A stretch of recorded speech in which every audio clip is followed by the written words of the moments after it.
Hello, how is everyone today? Hi Shoko, how are you? Enjoy your football game. Um, Even though that the last emote feels like you are being forced to watch. But yeah, hi, how is everyone today? So today we are going to continue playing Cinderella Phenomenon Evermore. And we are on Fritz route and we are getting the good end. Oh, I just noticed something. Why is that like that? I need to fix that. Probably I copy and paste. I need to fix that. After stream, I just remember after stream, not now. Let's just go.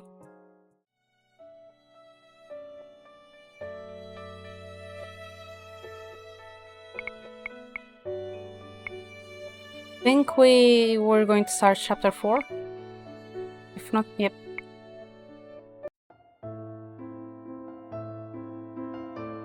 And that is all I have to report on the incident, Your Majesty. Fritz bows to my father before joining the knights gathered at the edge of the room. Julian stands with them, watching everything with a stony expression. Lady Julian, is Lord's Fritz's testimony satisfactory? Yes, Your Majesty. And your opinion, Diviana?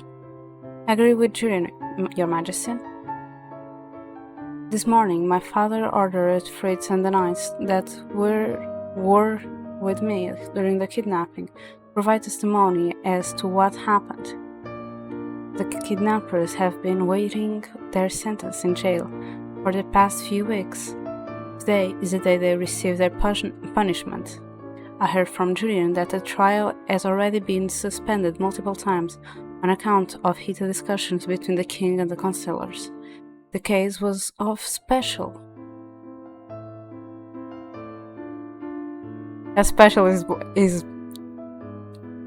it's right in special interest to them because the criminals were witches. This technically, along with the king's own busy schedule, forced us to postpone the trial.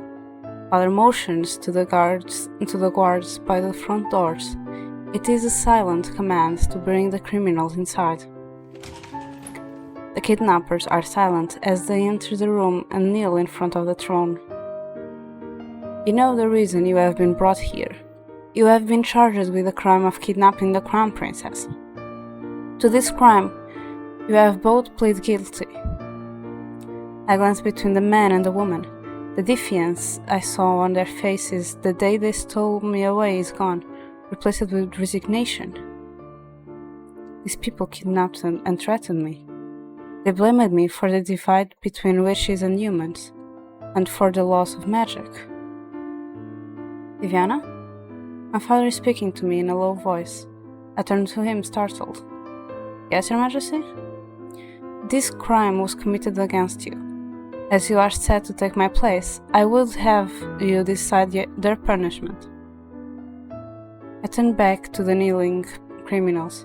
The woman seems to quiver in her shackles, and the man is looking up at me with eyes that glimmer with unshed tears. 2 years ago, Mother would have punished him with death. She would have insisted that lenience was weakness. But these people do not deserve that. As if reading my thoughts, Father continues on a different tangent. According to the law, your kidnapping would be tried as a first-degree crime because you were unarmed. The typical punishment is 30 years prison time, though you can certainly argue for longer. I shake my head. No, I am unarmed. There is no need to press any further charges. In that case, I will allow you to decide the sentence in ample.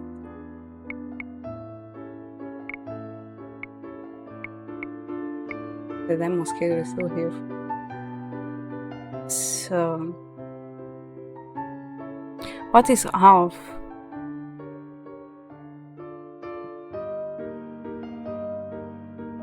He's like, path.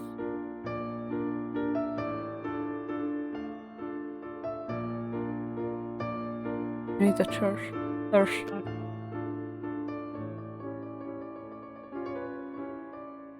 Yeah, it's divide.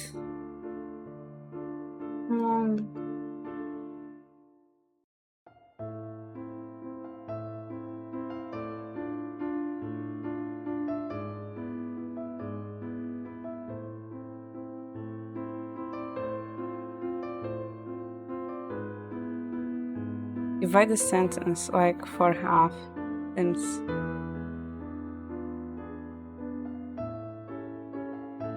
Seems good for me. So it has them to 30 years.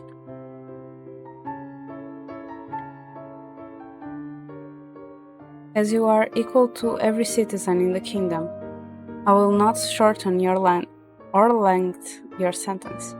You will receive the standard punishment. I'm confident in the decision. I could have chosen a lengthened certain sentence, but to do so would only garner more hostility. I do not want to rule with fear, I want to rule with fairness. Out of the corner of my eye, I can see Father smiling at me. The smile does not reach his eyes, but he fills me with relief regardless. Be thankful the crown princess did not extend your sentence. Even if it was committed in desperation, your crime is so malicious. Thank you, Your Highness.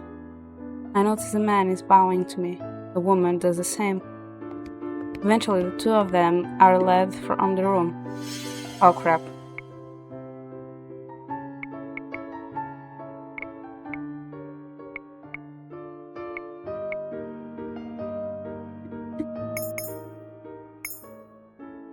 Oh, this changed with the positions. Of the sentence. We would have them only serve 15 years? These people are still young. They may have friends and family they are supporting. Anything longer than that would only give the witches more reason to hate us. I nod as I turn back to the two ex-witches. I'm being magnanimous by halving your sentence, but that does not mean I have forgiven your crime. Remember this, all crimes are judged fairly, no matter who the perpetrator is. The woman stares at me in shock. The man bows his head. 1,000 blessings upon you, Your Highness. The woman follows his example. Both are still shaken as they are taken from the room. Hopefully, this will help ease some of the tension in the kingdom. I glance at Father, who has not said a single word since I declared my sentence. Then I look at Fritz, curious about his reaction, and I'm surprised when I see the fierce frown on his face. Father clears his throat. Now, I feel as if the divide these kidnappers mentioned should be addressed. I have already given many speeches in an effort to bring the citizens of Angel together. Now I realize that words are not enough, action is necessary. When I suggest this to my father, he asks what I recommend. If I am being honest, I'm not sure yet. I'm not yet sure. Yet, I know now that words are not enough. They will not bridge this so-called divide. I would like to gather information first. Then I will speak about what happened here today and I press a hand to my forehead and sigh. I will find some way to resolve this problem. Tiviana, remember that this is not your problem alone to solve. I look again at Fritz, unstartled when I see the frown on his face. His eyes are trained on the wall. Why does he look so irritated? Even Julian is staring at him with a quizzical look on her face, but Fritz does not so much as pair a glance. He looks as if he has closed himself off from the world. Viviana? I turn back to my father with a half-hearted smile. Yes, I know. Thank you, father. Lord Fritz? Yes, Your Majesty? Fritz's expression is stony. He still refuses to meet my eyes. He must have his reasons. For now, I'll give him space. I will speak with you on that one matter I mentioned before. What is this about? Lord Fritz and I had something we wanted to discuss in private. Okay. I glanced curiously between my father and Fritz, but neither reveals the topic of the conversation.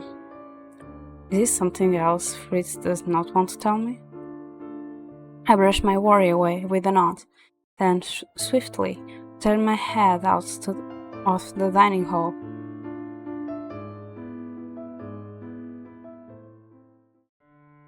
I decided to head to town with 3 nights at court. I resolved to be productive in my time off and look for people who can help me decide what to do about the divide between wishes and humans. Specifically, I look for Walt. Before, I would have gone to the merchant to look for him, but now, with the tavern closed, that is impossible. When Lauren Parfait passed away, there was no one left to watch over the merchant. Walt and the other boarders have since moved out. Walt now lives on the outskirts of Angel, but I am certain that he comes to town around this time to perform. There is no doubt in my mind that Walt will be able to tell me more about the recent treatment of the witches. I searched the whole town square for Walt, but he is nowhere to be found. Usually, he is in this area performing or playing with the children, yet there is no sign of him here today. I continued to look for Walt over the next hour, occasionally stopping to speak with other townfolk to ask if there have been any disturbance in the area. Most seemed confused by the question. Was what the witches were saying not true after all? I'm still searching when someone calls my name, pulling me from my thoughts. Princess Viviana! I turn on my heels and see a familiar man striding toward me with a bright smile on his face. A young woman walks beside him, smiling nervously. Is this the Chevalier and Denise? I would never forget Chevalier and Denise's faces. Long time no see, Princess. I am grateful to Lady Luck for giving me the opportunity to see you today. Denise raises her head and smiles. It's good to see you again, Your Highness. Likewise. How is working at the clinic?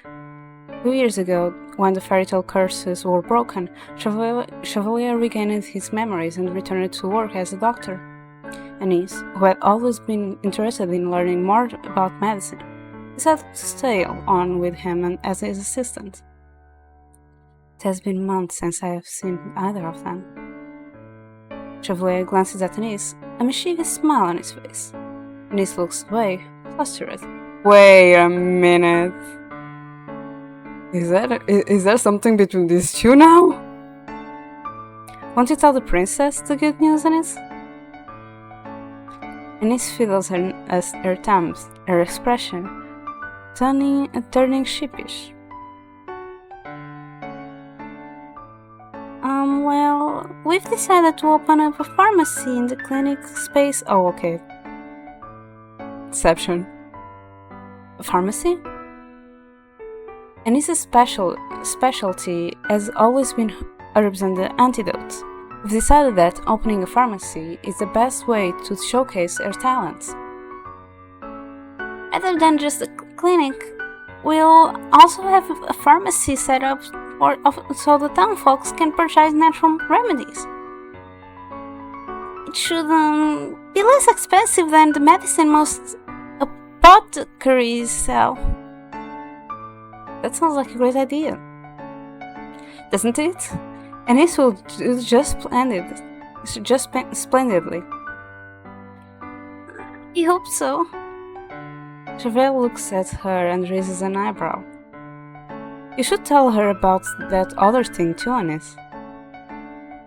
Much to my surprise, Anise flushes. It's not really important. Nonsense. Being in love is always important news. I stare between the two of them as Anise hides her face in her hands. What's this about love? Anise met a very striking young man a few weeks back.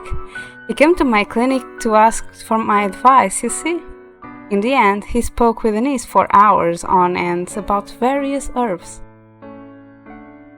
Anise sighs as she removes her hands from her face. He happened to be the son of a visiting apothecary. He was a pleasant man. Ha! You don't have to be so shy in front of the princess, Anise. Tell her about how much you liked his smile, or how nice he was when he treated you to dinner. Chevalier! I cannot help but smile at Anise's embarrassment. Anise always did so much for others back when the Martian was open. She deserves to be spoiled as well. I'm happy for you, Anise. Thank you, Your Highness. I pause to consider as Anise and Chevalier once again exchange looks. She turns away with a sigh when Chevalier winks at her. I wonder if maybe Chevalier can tell me about the witches. Chevalier, have you seen any witches in your clinic recently? The good mood fades so brutally. I have. Many of them show up at my door saying they've been refused treatment at other clinics. One woman, who was sickly, she was on the verge of collapse, told me that she had been run out of some other places because someone was certain they'd seen her cast a fairy tale curse before. There was also another witch, a man who had burns on him. He came asking for some kind of ointment. Burns? Chevalier nods. It was a revenge crime. A man came into his potion shops and knocked everything he owned to the ground, causing an explosion. But why? According to the witch, the man said something about magic no longer having any place in a jail. The more Chevalier speaks about this incident, the more my stomach churns. Many of these crimes were mentioned by the counselors, but no one mentioned specifically that they had been done against witches. I can excuse this discrimination. I'm sorry, Princess. Sorry? And he smiles at me sadly. We didn't mean to add to your stress. You do not need to apologize. I came seeking this information because I want to help. Perhaps I can discuss some sort of safety measures with Julian. Or maybe I should address these crimes in front of all the townsfolk. Humans are sad creatures, aren't they? They fear things they don't understand and choose to despise them rather than open their minds. But still, he smiles. I've had various volunteers come in to help me tend the witches. Just as there is cruelty in this world, there is also great goodness. It just so happens that violence always speaks loudest. Then I have no choice but to speak louder than that violence. I know that both of them. Thank you both for your help. Of course. We're glad that we could help, Princess. Yes, it's always a pleasure. If you ever need anything, you are more than welcome at the clinic. Rest assured, I will always make time for you. I will try my best to visit when I can. My talk with Chevalier has answered many of my questions. I am relieved for it. It seems I do not need to search for walls after all. I'm worried about walls. Shortly after the two excused themselves, I head back to the palace with my guard reformed around me.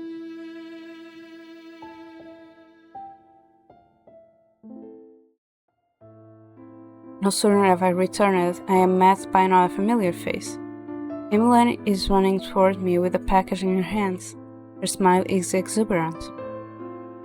I had the feeling you would be I had the feeling you'd be back soon, Diviana. Emmeline, were you waiting for me? I was. I wanted to be the one to deliver this to you. Emmeline holds a package out to me. What is this? I take the parcel from her hands and I eat curiously. You won't know until you open it. I raise my eyebrows. It must be important if she came to meet me at the palace gates. I do as Emmeline insists, and I am surprised when I behold what is inside. A mask? Emmeline claps her hands together. For the upcoming ball. The upcoming ball is a masquerade? When did this happen? Emmeline seems to notice my confusion. It was Lord Fritz's idea. He brought it up to Mother a few days ago. He said that masks would make things more mysterious. Park. Hello. I run my hands over the careful crafted mask and shake my head in wonder. It is a delicate mask, and I cannot help but marvel at the intricacy of its design. What do you think? It's a lovely idea, isn't it? It is. Interesting. I wonder why Fritz wanted to alter the theme of the celebration, and why he chose masks. Looking at the masks makes me remember the masked man from 2 years ago, the man whose cocky smile I could always read beneath this mask. Varg. Fritz. Their personalities were like night and day, and yet they are the same person. Diana? Emmeline laughs when I startle. Rod was right. I do just need to say your name loud enough. I was just appreciating the mask. Did you buy this for me? Emmeline shakes her head. No, it's from Lord Fritz. Fritz bought this mask for me? I clear my throat and carefully set the mask back in its package. Do you know where Fritz is now, Emmeline? I can't say that I do. Sorry, Diana. He said that he would be waiting for us in our usual place. Perhaps he's in my room? The two of us always meet there before we begin up.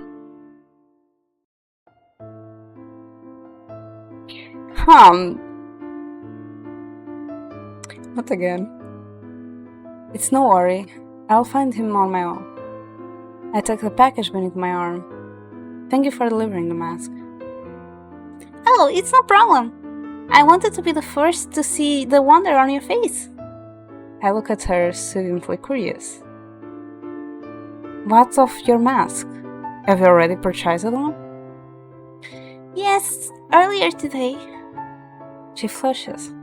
I found a special mask from Burgundia and purchased it on a whim. Oh? Aren't Burgundian masks especially flamboyant? That does not seem your style unless... I raise an eyebrow. Are you trying to impress someone? Maybe I am. It just so happens that Burgundian royalty will be joining us for the celebration, since Princess is attending. Her voice fades as she looks at me, embarrassed. It has been less than a few months since the Burgundian nobles came to visit our palace. Claude and his brother Lance have been sent here on many occasions as emissaries to help remedy our relations with Burgundia. I noticed the way Emmeline looked at Lance even back then. I've always suspected she fancied him. What? I wish you the best of luck, Emmeline. I'm sure you'll capture his heart. I grin as I pass a rosy cheek at Emmeline. The first thing I notice upon my return is that Fritz is seated beside my window. The minute I step inside, he looks up at me. Then, just as abruptly, he turns away and stares outside, the expression conflicted. Fritz? I recall the way he acted in the throne room earlier. It seemed almost as if he did not want to speak with me. I received your mask. I walk over to him and cross my arms. Is there something amiss? Please tell me. I cannot fix whatever it is unless you tell me what it is. Does this have something to do with the trial earlier? Suddenly, Fritz's expression is sad, melancholy. Not that you did anything wrong, Vivian. Only... He sighs as he runs a hand through his hair. I disagree with your ruling. Why? Was he angered by my lenience? See? It is as if he reads my mind. He turns to regard me slowly, his expression glowing. It's not like you could have known, and it's not like you could have known, and it's not as if my feelings had any bearing on the case. It's only, well, what happened today reminded me so much of what happened with my mother. Your mother? His mother was killed, I believe. It's a bit of a long story, but suffice it to say, when the criminal who killed her was tried, they were given a lenient verdict, a flawed one. A flawed verdict? Fritz nods, a little absently, before he sighs out again. I'm sorry, I don't mean to insist that my personal feelings should have any bearing on your decisions. No, please, I want to understand. And I will make sure that you do, but for now, I'm sorry. I should be talking about the masquerade, shouldn't I? He eyes the mask with a smile. Someone delivered the mask to you. What do you think? I think it's beautiful and serious? Fritz laughs. The sound of it relieves my heart. You say it like you're not so sure. Because I'm not. I've never attended a masquerade before. I step forward and raise my eyebrows at him. I heard from Emmeline that it is you who suggested this. May I ask why? I'm sorry, Diviana. It's not for an entirely selfish reason. Wait. It was for an entirely selfish reason. I wanted to give you a mask, and I wanted to see you wear it. I had a lot of fun designing it for you. Oh, designed it for us. Oh. Fritz, you designed this mask? I did. I wanted to do something special for you. And also, he leans forward, eyes glinting with mischief. In a masquerade, one can show off a completely different part of themselves. It's like being a masked performer in a theater show. He leans back and laughs. I thought it would be nice to be someone else for a change. Someone else? You'll see. Varg is back. He stands and crosses his arms. Before we head out to our practice, if you are up to it, I will tell you about the incident with my mother. Perhaps talking about it will help me get it off my mind. If you are willing to tell me the story, to tell the story, then I'm willing to listen. What happened? I told you before I lost my mother when I was very young, right? I was only 3 years old. That means this was before I was even born, before mother's reign. So he's 3 years older than us. Because I don't know, I'm just assuming. I put a hand to the pocket where I keep Fritz's knife. his mother's knife. Before, he told me that if she'd had this knife on the day she was killed, things would have been different. Have I ever told you that my mother was a teacher, Diana? I look at him, wide-eyed. No, you have not. She was a language teacher. She was the reason I grew up learning bits of other language. Even after she died, I read her lessons once because I thought they would make me feel closer to her. I cannot help but recall the words that Fritz told me before. The one he said was from an ancient language, Adiova. Did his mother teach him that word? Or did he learn it after she died? Anyway, I digress. My mother was a language teacher who took on many students, novels, commoners, children.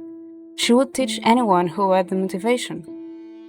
My father always told me she loved what she did, so she was happy. We all were. He leans against the wall with a sigh, despite the sunlight blanketing the room. The air feels dreary, heavy. Then she took on the student that would eventually kill her. My father said she was a Brigantian noblewoman who wanted to learn the Sicilian language. Most likely, it was because he had business connections within Sidon. That does not seem like such a strange request. Sedel is a neighboring kingdom, after all. It makes sense that he would have connections there. Anyway, mother used to visit this man every day or every other day. He paid my mother more than necessary and was a fast learning student. Then one day, word of a scandal began to spread around Angel.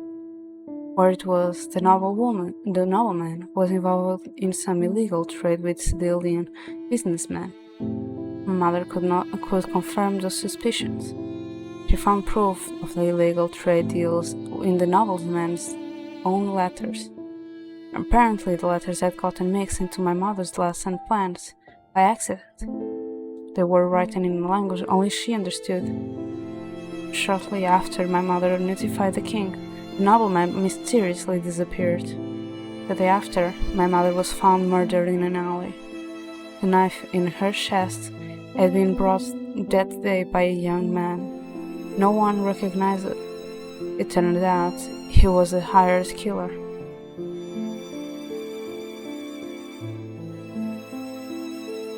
I stared at Fritz in shock.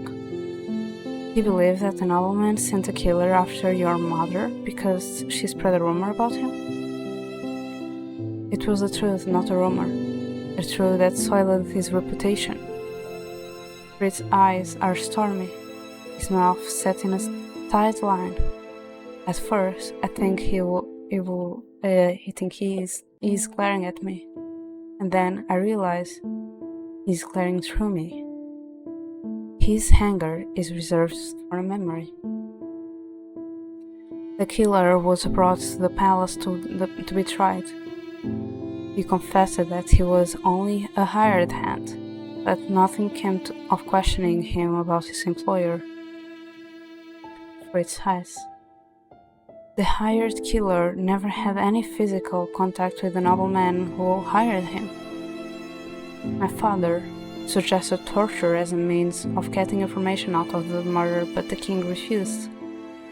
The killer was sentenced to a lifetime in prison.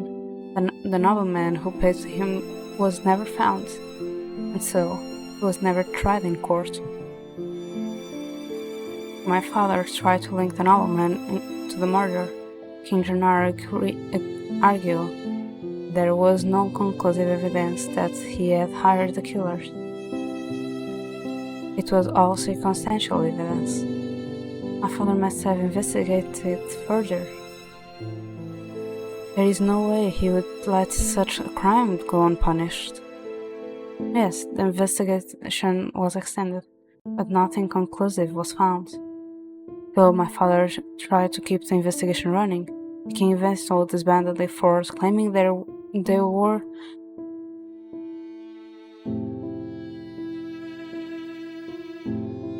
only hitting dead hands.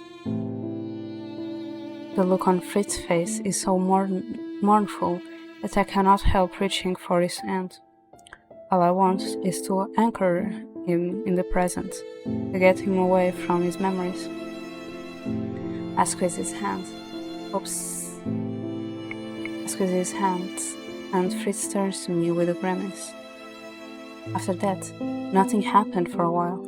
I was too young to understand where my mother had gone. My father became distant.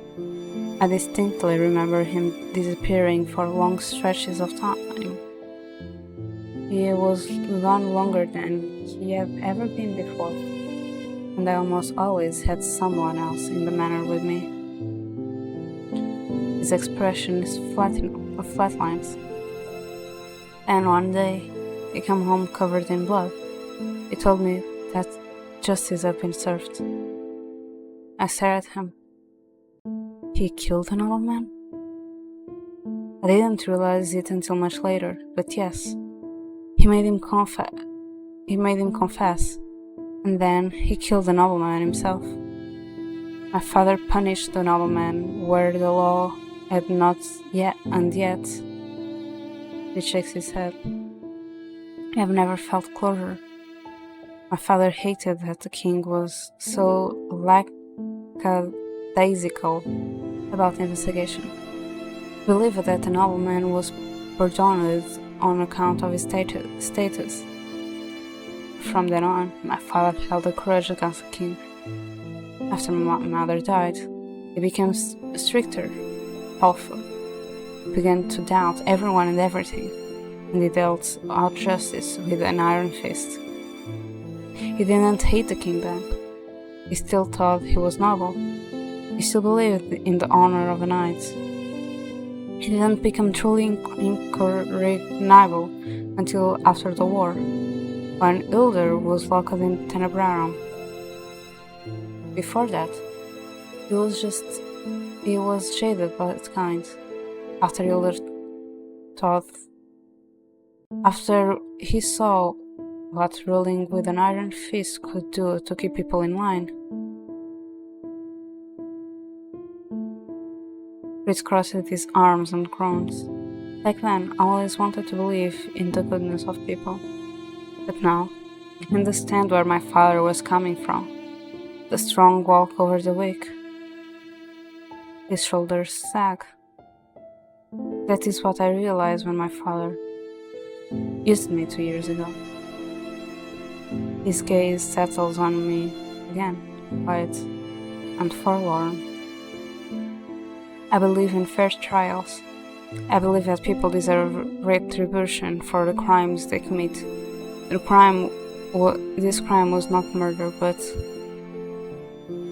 you were stolen, Diana. They had a knife to your throat. Sometimes I think about what I would be if I lost you, Diana. I wonder if I would come to hate the world just like my father did. He goes silent as he slumps in his chair. Perhaps the reason Fritz was so impacted by that trial was because he believed I should have been harder on someone who could have taken my life. Well, there you have it. The story of my mother's death. I'm too young to remember it myself, but I've put the pieces together over the years. He looks at me expectantly. What do you think? What do I think? About the verdict. Would you have done anything differently from the king? Would you have shown the same lenience?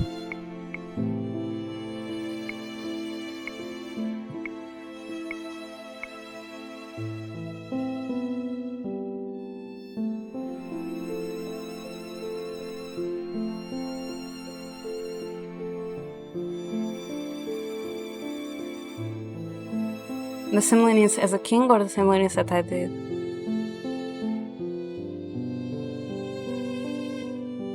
Would you have let a noble man go so easily?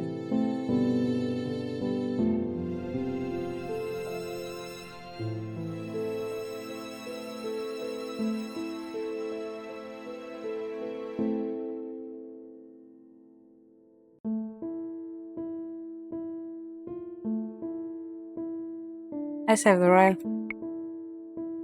Yes.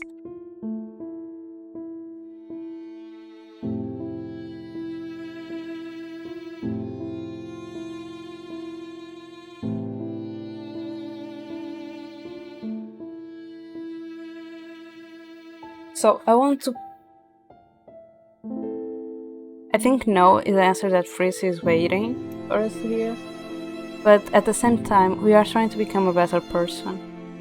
And so saying yes is a good one as well.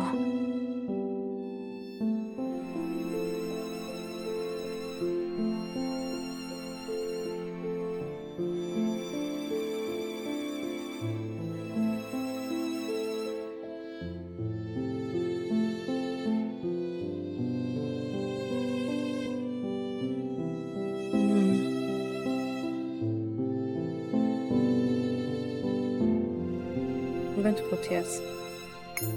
No, but wait. Yeah, because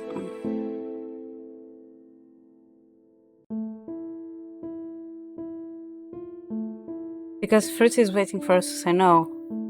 It wouldn't let it go easily. That's we after hearing the story, but he also said something about his personal feelings being involved. So we also need to be partial. So saying yes is being partial. Is being impartial and not partial.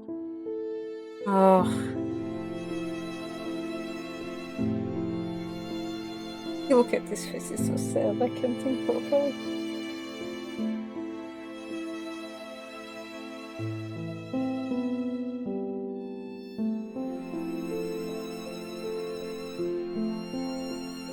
So I have two things pointed at yes and one pointed at no. Because the no is just like, yes, Fritz is waiting for the no as an answer. While the yes is, we are trying to be a better person. So yes, we will show mercy. But also yes, because that is the impartial option. Because if we say no, we're just taking feelings into consideration. And we can't have feelings at this time. We need to be impartial. We need to separate feelings from reason. So since I have two pointed to yes, I'm going with no. No. I would like to think that I would have known something was amiss. Fritz smiles at me gently. You have a good heart, Viviana.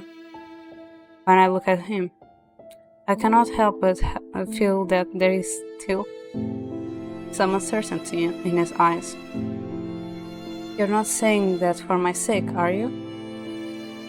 Because I am aware of how petty the concern it is. Especially when it happened so long ago. Pity? Fritz, it is not pity. Their mother was murdered, and the criminal was never properly punished. No, and I've been thinking about this the whole day, that I think my father is the reason I never received any closure. He enacted revenge, thinking it was the most direct form of punishment, but ignored the law in the process, even when he was a knight meant to uphold it. I stared at him, baffled. I'm sorry, Diana. Maybe I'm the foolish one for letting myself be swayed by the emotion. Emotions are not weakness. No, but you're a fair, more rational person than I am. Either way, I think sharing the story with you has made me understand that I can't cling to the past forever. All we can do now is change what we do in the future, right? It's Fritz does linger a lot on the past, but that is because he has lost so much. We are very similar in that regard. I believe we must learn from our parents' mistakes, so that we can do better than them in the future. Exactly. Fritz pulls me on my feet and kisses my forehead.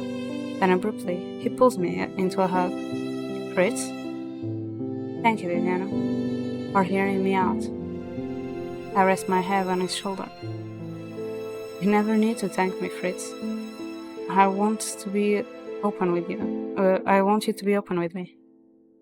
I pull away so that I can plant a quick kiss on his lips. Now, shall we continue this conversation during our lesson? Fritz smiles at me. He places a hand on my back as we walk through the door. Yes, let's. We exit the stifling room and walk out into the breeze corridor. Where is my image?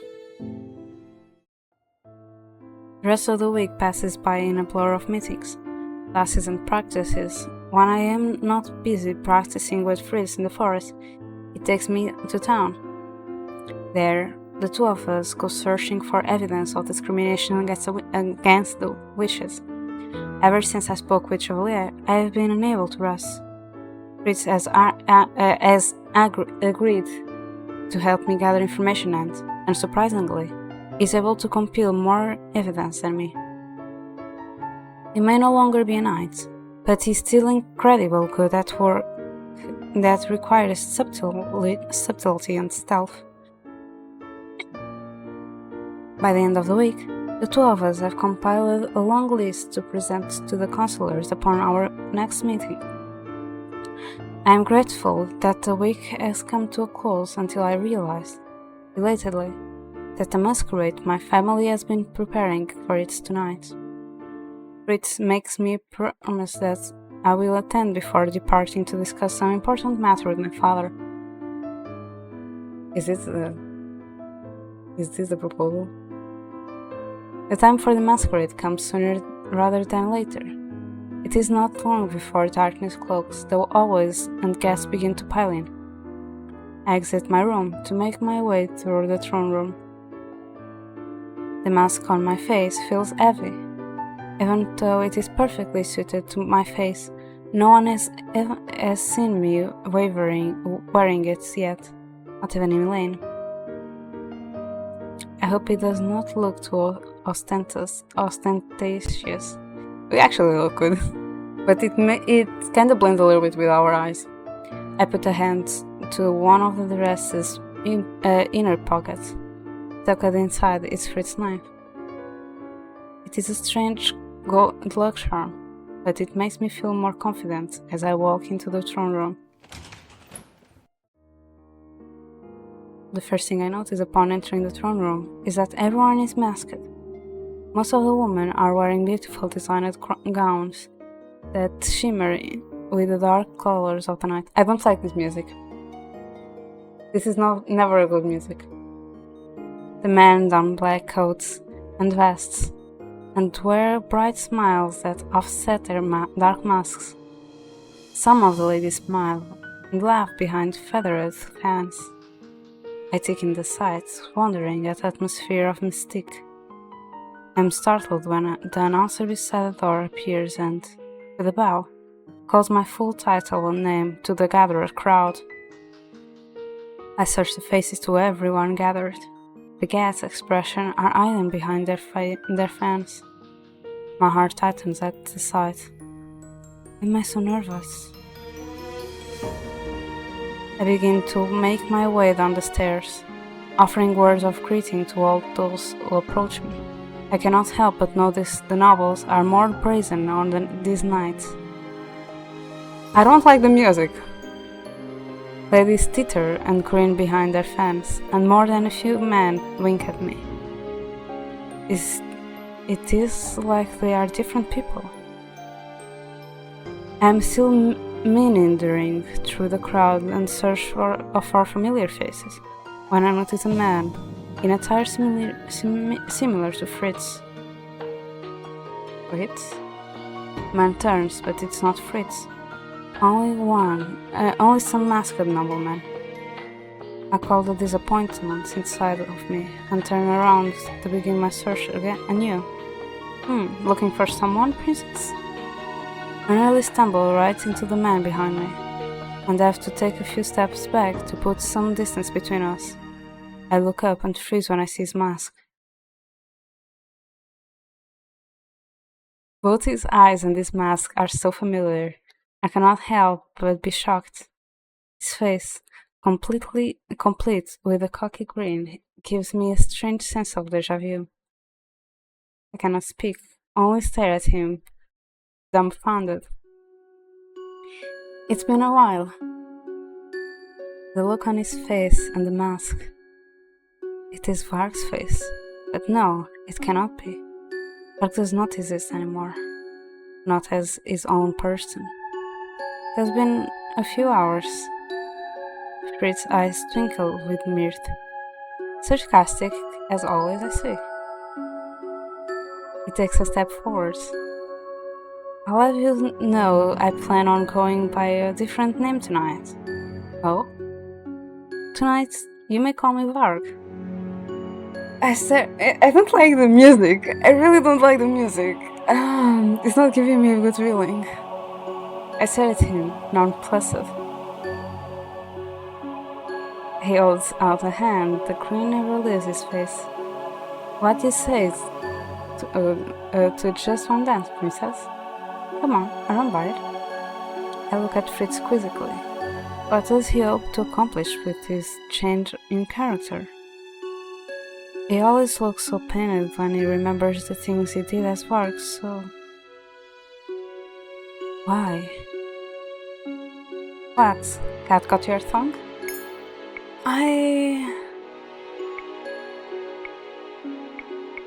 I'm not liking this.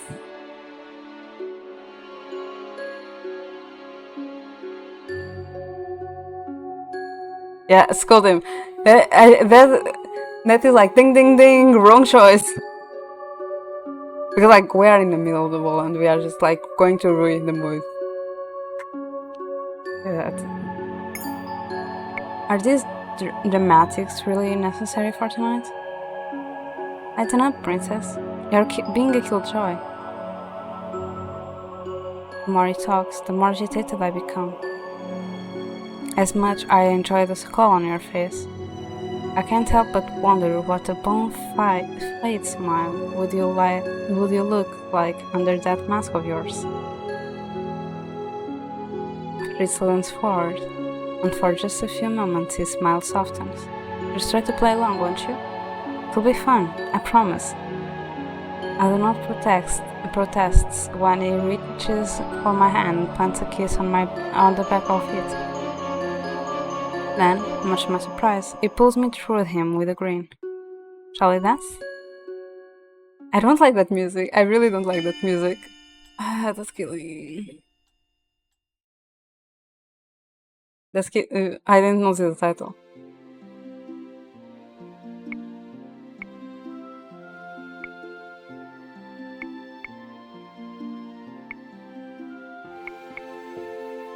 I didn't notice the title. Can I go back? No, oh my god. But I will be right back though.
Okay, I'm back.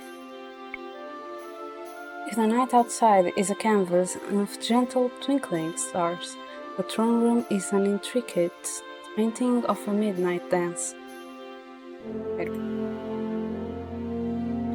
I catch Fritz's eyes in the middle of our dance. They twinkle with a merriment so bright it is contagious. I cannot help but smile myself. Tonight is a night for boldness and freedom, a night where we can be anything we want beneath these masks. Fritz spirals me away from him and then back again.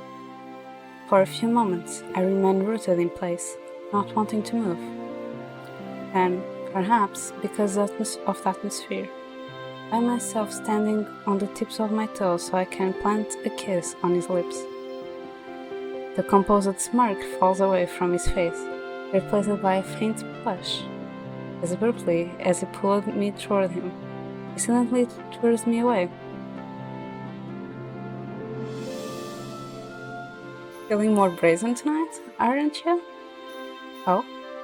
And here I thought you knew how bold I could be.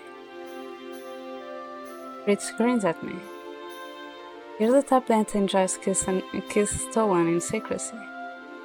All of the more intimate things tucked away, where no one can see them. That's the princess I know. Then maybe you don't know me as well as you think you do, Lord Fitzgerald. Or, I'm sorry, it's Lord Varg tonight, isn't it? This is not dying. Dying? They respond with words. He leans forward to plant a kiss on my forehead before spinning me away. This far will work for tonight. And what am I to call you? Me? I can't be the only one playing dress up, can I? Title. For me. Memory that I have long been trying to suppress for surfaces.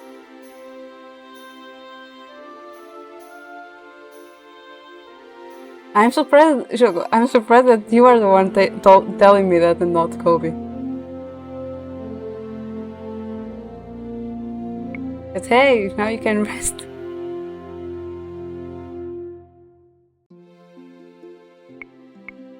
Right? Ice Princess is a title the Town Fox used to call me behind my back, one I refused to acknowledge until it was too late. What's with the door and expression? In one quick step, Fritz bridges the distance between us. I am completely aware of my hand pressed to his chest and his breath on my cheek. I turn to consider the crowd around us, but then I realize Fritz has pulled us to the outskirts of the room, away from prying eyes.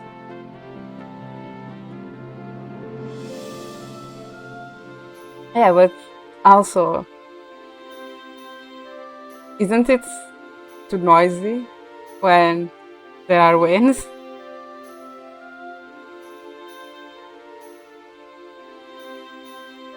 Hi Giga, how are you?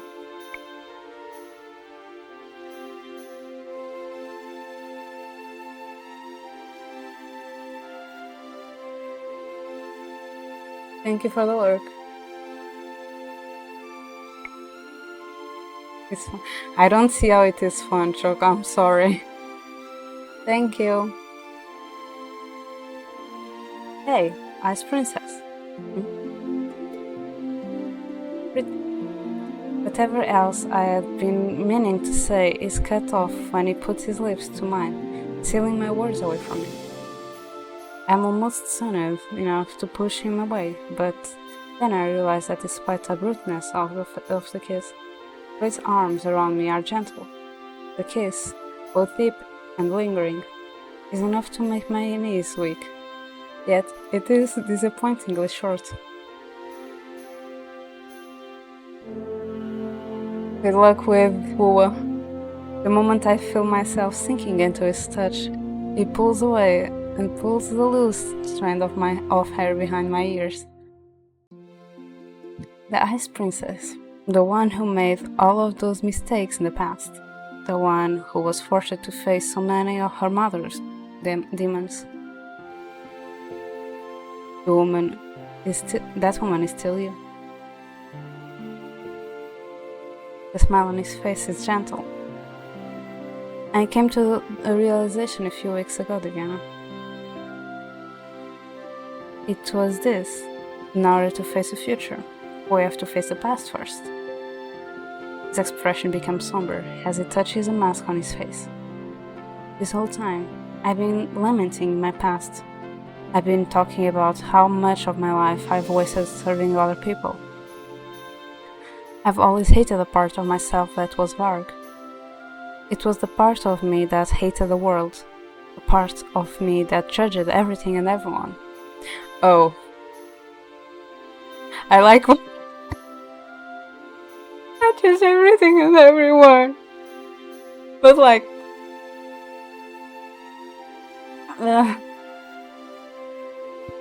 it's more like I don't judge that people outside, friends and acquaintances. It's more like I judge my friends. I judge my friends.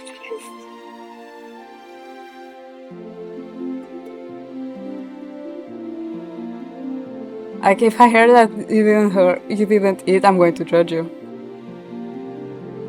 But wearing this mask now makes me remember Varg differently. Now, I can't help but remember the side of him that laughed in the face of danger, the part of me that held tight to you even despite my curse. Yep, exactly with that emote. I've been using that emote so much. Sorry, but not really. I did some terrible things, Diana. And maybe you did some things you regret too, but... He leans forward to plant a soft kiss on my forehead. Thank you for making that emote. I appreciate it. I was really needing one. When he pulls away, he is once again smiling his gentle smile. The past is a foundation, and I've realized that it's only through accepting everything that I did and everything that I was that I can move on. This game is going to make me cry. This one is going to make me cry. He gestures around the throne room. My eyes fall on the masked guests, and on the jovial smiles lightening their faces. We are guilty of wearing masks around others all of the time. It gives them the opportunity to wear those masks in public, and they open up and become less afraid to show who they really are. That's why I thought a masquerade would be good for us. Wearing a mask is like looking into a mirror, I think. I smile as I wave my fingers through Fritz. Those are wise words. Then I thought you capable. Capable.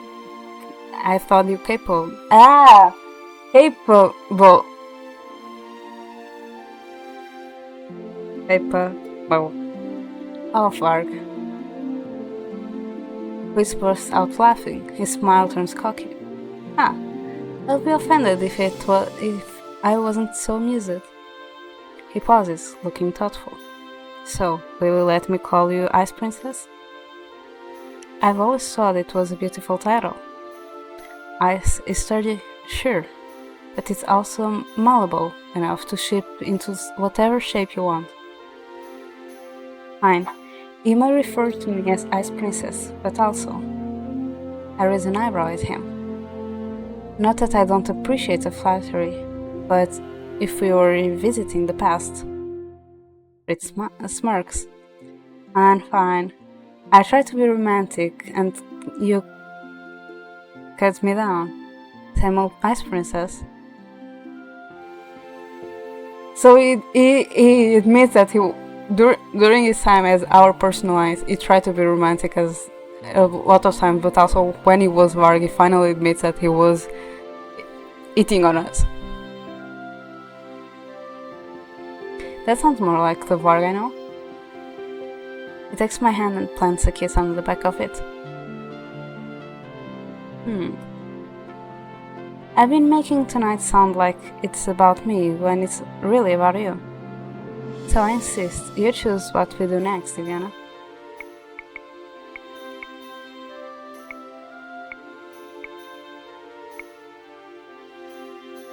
Hmm.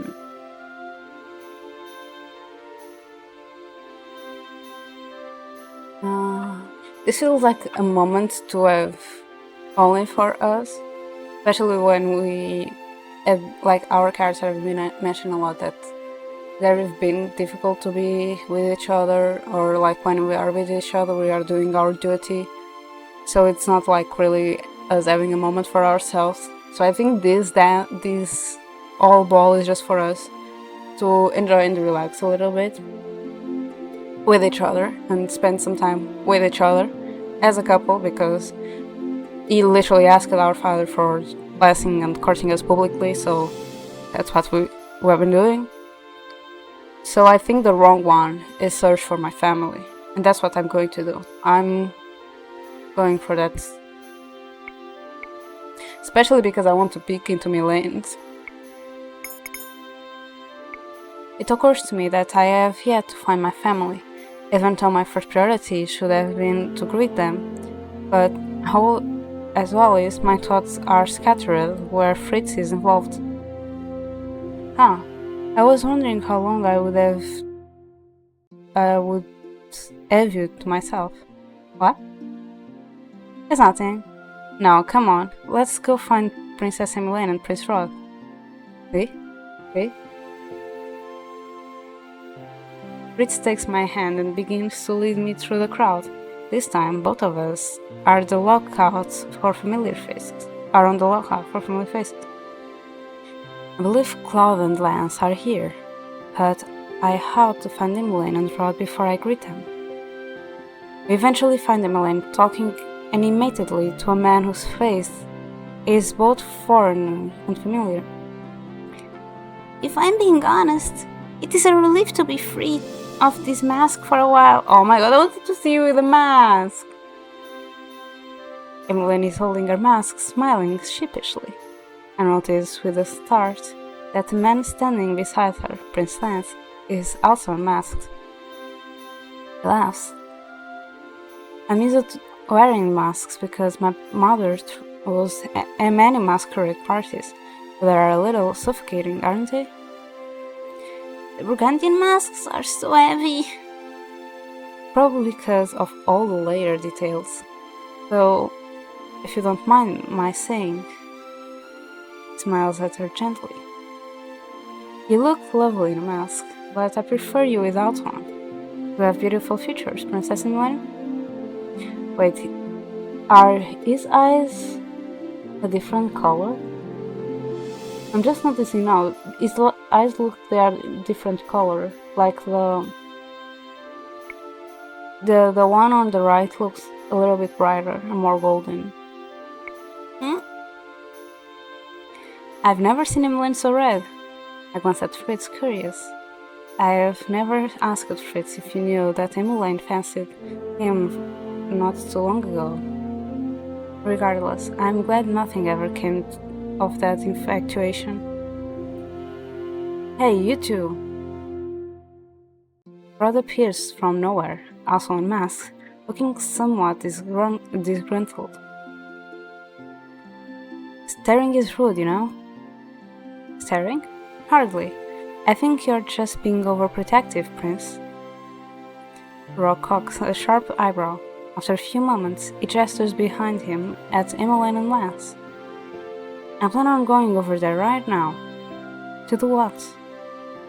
To intervene, of course. The dashing but very annoying younger brother goes to interrupt his sister during one of the night's most romantic moments. Why are you talking like that? Don't mind him, Rod, he's acting. Fritz smiles teasingly at Rod behind his mask, but says nothing else as Rod turns away with a frown. He makes his way over to where Emmeline and is standing with Lance. Fritz and I face each other. I'm glad we didn't intervene before Prince Rod did. I feel the same way. I watch with some amusement as Rod awkwardly places himself between Emily and Lance. I'm still watching them when Fritz taps my shoulder. Care for a drink, Miss Ice Princess? I nod my head at him slowly as I come out of my thoughts. I'll be back in a few moments then. Don't go anywhere, okay? Fritz walks off to get something to drink, but does not leave me alone for long. Only minutes later, he has returned. I stare at the glass topper as he hands me one of the drinks. It appears to be some kind of animal. It looks like some kind of strange lizard. It's a chameleon! Did Karma do those? What is this? Your guess is as good as mine. Apparently, this was done to honor one of our esteemed guests. Perhaps it was for clever Lance, but why lizard? I startle when Fritz flicks my forehead. Sorry, I couldn't resist when you were so obviously daydreaming. Would it not be more a night dream at this point? Point taken. But Fritz and I remain in each other's company for a long time after that. It is just a matter of time until the two of us are forced to separate and pulled aside by other nobles, all of whom have some matter or another to discuss with me. Meanwhile, Fritz is cornered by some of his acquaintances from the order. I insist that he share a drink with them, and after some hesitance, he agrees in the company. Later, socializing becomes more difficult. My energy is drained, and I feel suddenly claustrophobic. I need some fresh air. I glance around the throne room in an attempt to find Fritz, but quickly give up the effort. Should I let him relax for a change? I turn and head out to the throne room. Out of the throne room. I release as I sigh as I step out into the corridor. The tranquil night is a nice change from the crowded throne room.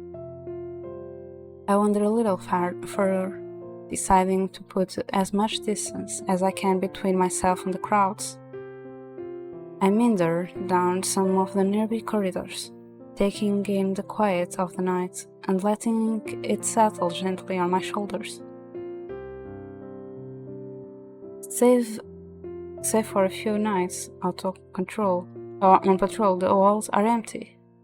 Some wave to me as I pass, but none approach to talk. It remains this way until I am a good distance away from the throne room. The familiar knight makes her way over to me.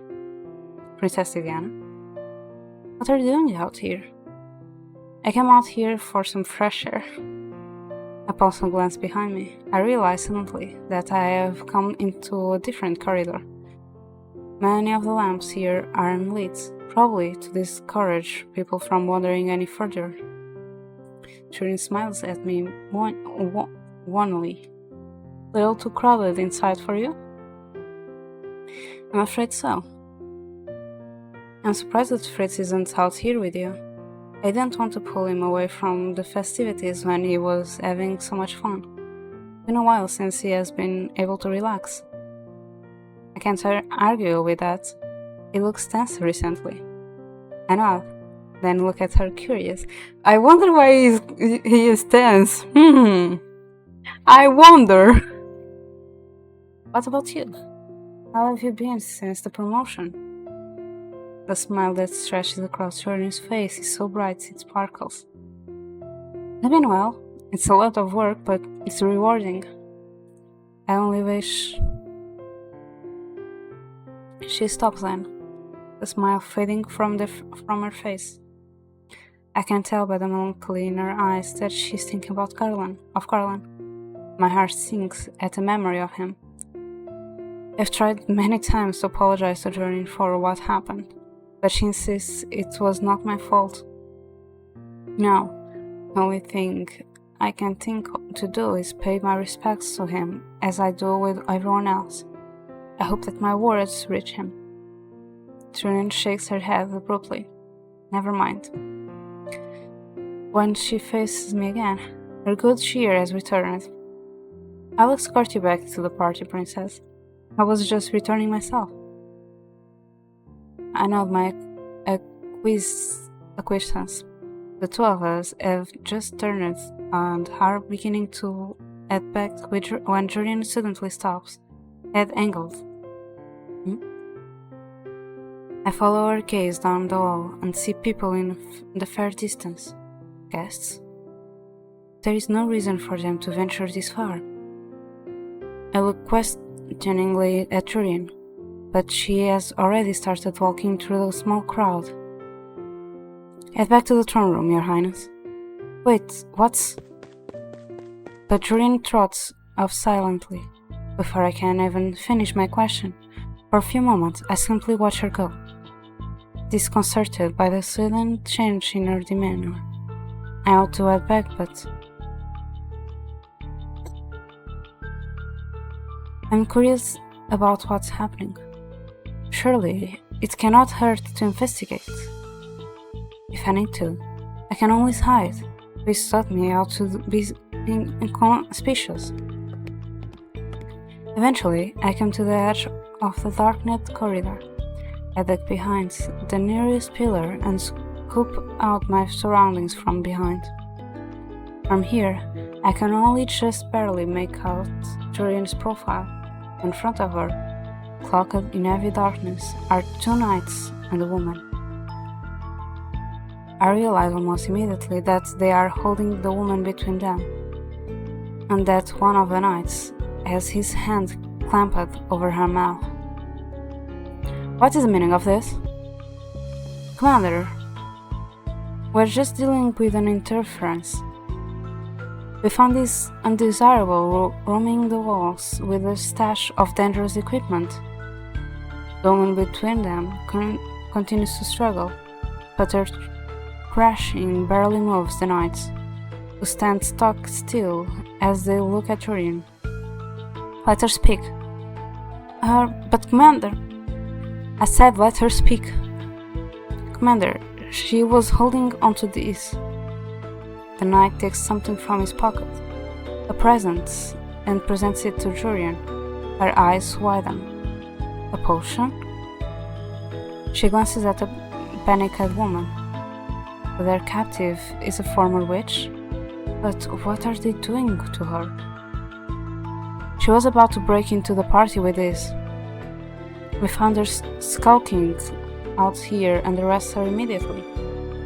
And, if she is so guilty, then let her speak for herself. The two men glance at each other over the woman's head. Even from this distance, I can tell Tyrion is scrutinizing them. If I was able, I would come out right this moment and bid the knights to speak myself. But Tyrion cannot know I am here. At last, one of the knights sighs. I never thought you would be a witch sympathizer, Lady Tyrion. Even in this darkness, I can see Tyrion glowering. But before she can say anything, she is interrupted by the sound of a shattering glass. The hallway suddenly encased in a mist thick enough to hide the figures from my sight. Stop! Desist at once! Tyrion's words fall on deaf ears, for I can rationalize, piece the scene together in my mind. I am pulled from my thoughts by the sound of battle. So the mist is thick. I can see Tyrion engaged in combat with one of the knights. The witch is conspicuously missing. Where did she go? It is then that I witness one of the knights escaping the mist. He holds the struggling woman firmly in his grasp and yells something at his comrade before running down the hall in the opposite direction. Her mingles with anger. As the knight approaches, panic builds in his chest. A move. I will put myself in danger. But if I do not, the kidnapper could very well escape. What do I do?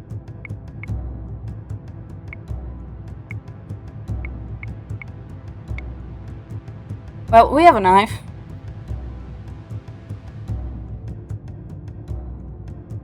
And call for help is like just the dumbest. I can't speak, but it's dumb to do.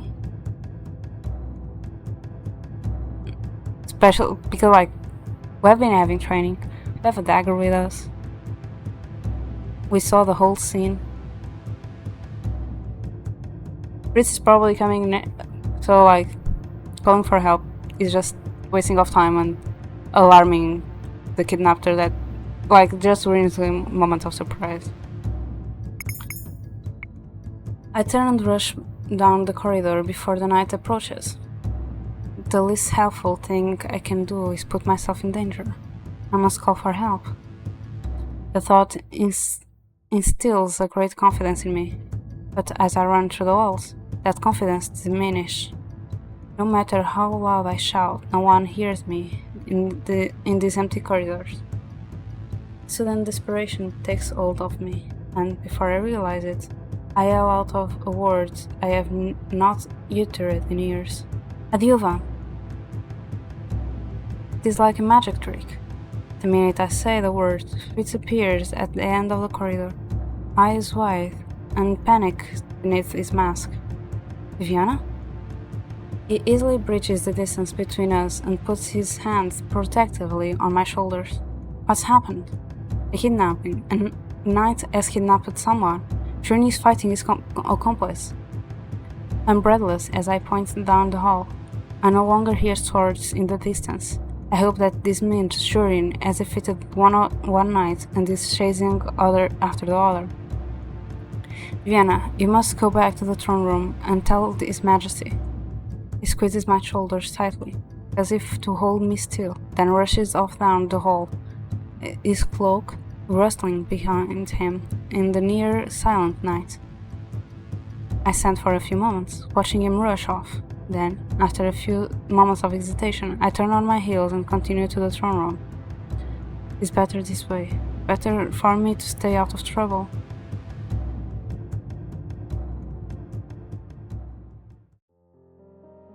The minute the king is notified of the incident, the masquerade is cancelled. The throne room cleared out.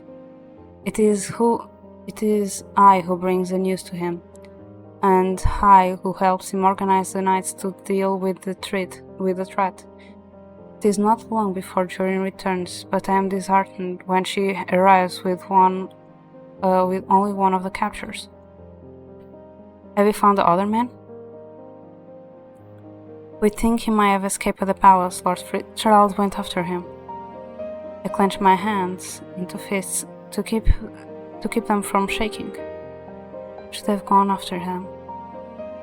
But Fritz told me to avoid fights. I did not think I could win. My upset must be apparent. Jorin addresses me next. Don't worry, princess. We'll find him. I can only hope the witch is unarmed. I would hear an explanation while we wait. My father turns expectantly to the kidnapper. What is your motive? During the war, you let witches destroy us. And then, when we were finally able to have our revenge, for all the fairy tale curses they cast and the humans they made suffer, we forgave them. Magic may have disappeared, but that doesn't change the fact that they are still criminals. My partner and I were only meting out justice. Justice? These men are despicable. The king's disgust mirrors my own. He opens his mouth to respond, but stops when the doors to the throne room burst open and Fritz steps inside. Somewhere along the way, he seems to have doffed his masquerade outfit. The other kidnapper is dragged in behind him. Your Majesty, we've apprehended the other man. forces a man to kneel. And the victim? She's in the infirmary, Your Majesty. My heart plummets at the words. Fritz inclines his head toward me, smiling softly. They're only minor wounds, thank goodness.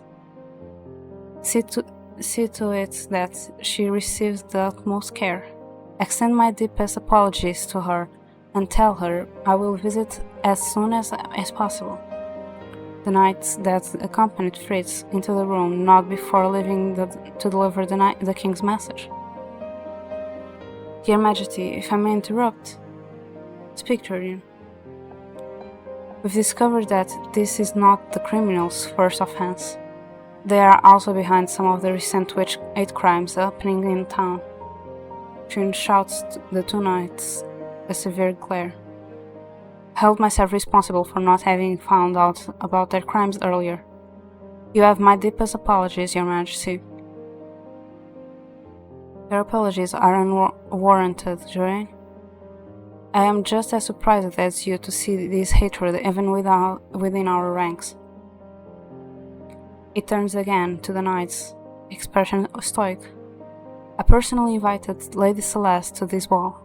She is a busy woman, a countess from Brigantia who deserves our utmost respect. Countess? Father invited a countess from Brigantia here without me knowing?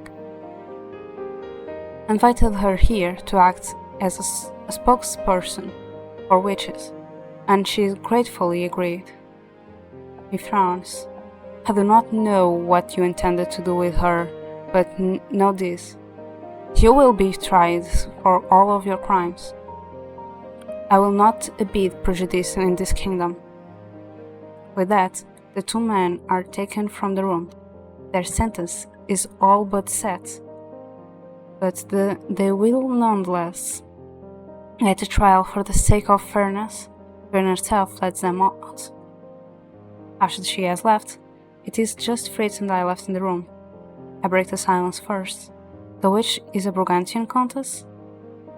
Why did you not tell me she was coming? I intended to have Claude introduce you tonight. The only other ones who knew of her arrival were the knights. It was for security purpose.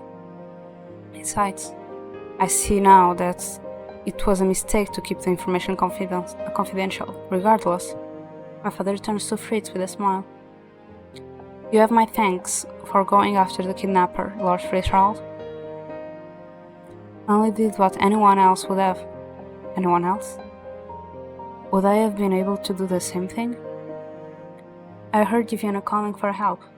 She was the one who alerted me to the kidnapping. Even after all that practice with Fritz, I was unable to do anything. I can protect myself, but I still can't protect anyone else. As if sensing my thoughts, Fritz sets a comforting hand on my shoulder. She also had the foresight to tell Lady Julian. It was dangerous, but had she not done so, neither of us would have known what was happening. The king smiles. To imagine my own daughter skulking through the corridors. You make me sound like a criminal. It was useful stealth, wasn't it? I was glad I could do that, in the very least. It was brave. The king smiles. I would like to speak to the countess now, but I would hear your testimony tomorrow, Fritz. Of course, Your Majesty. Then you are excused. Thank you both for your assistance tonight. With a bow and a courtesy, Fritz and I duck out of the throne room. You look so mad.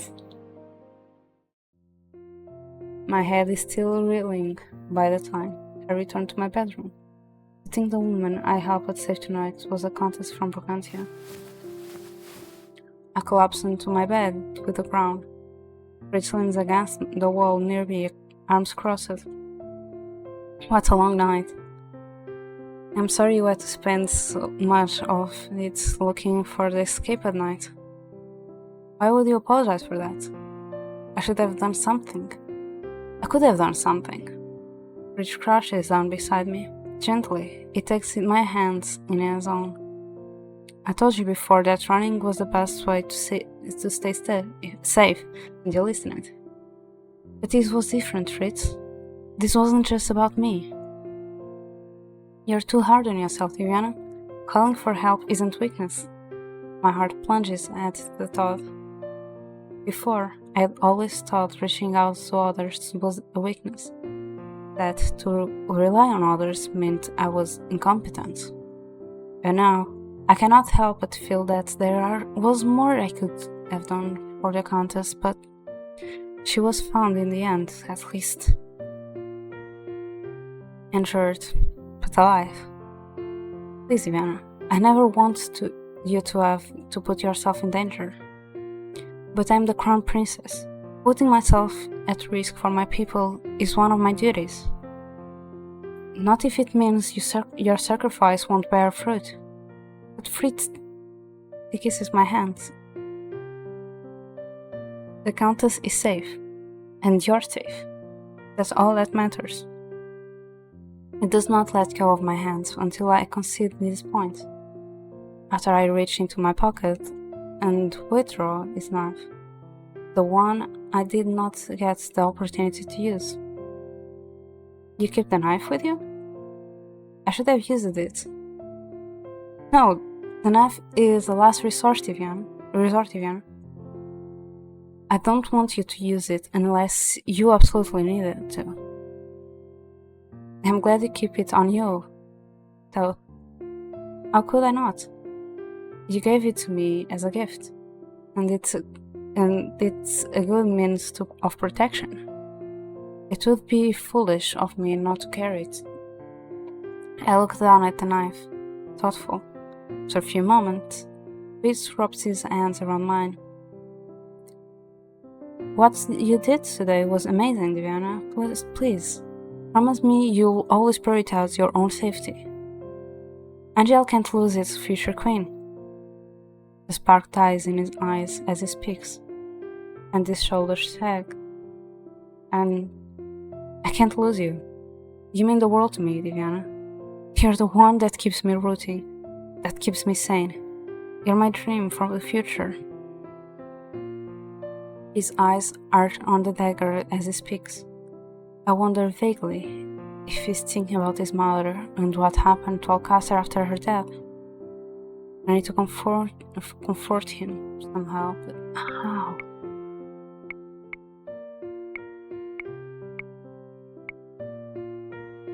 Okay, from what we talk, it feels like talk about the past is like ding ding ding, this is the wrong one, because like just now Fritz feeling like he is because of his mother and father, and Fritz always shows pain when we talk about the past.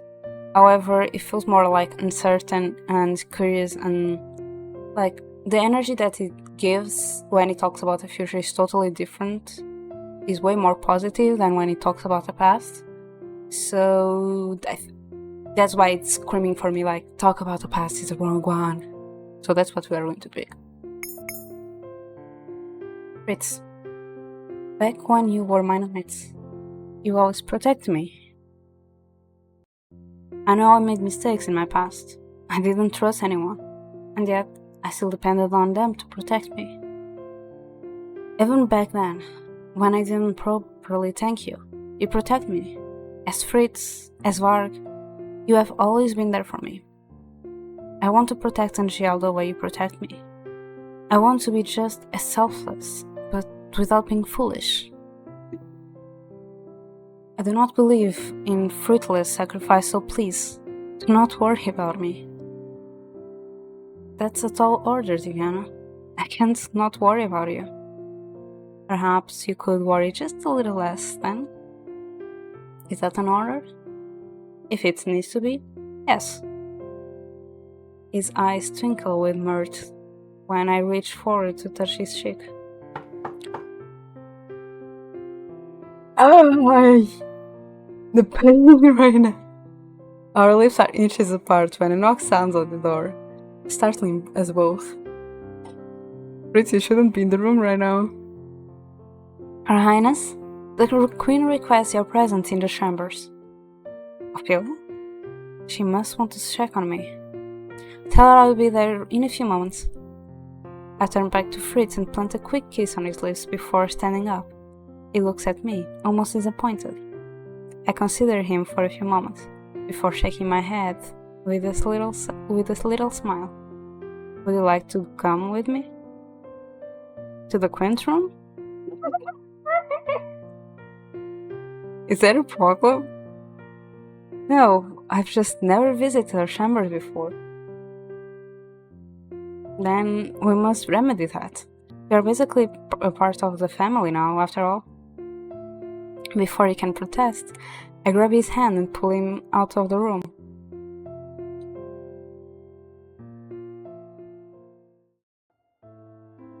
Last night's proceedings felt like a dream in the morning.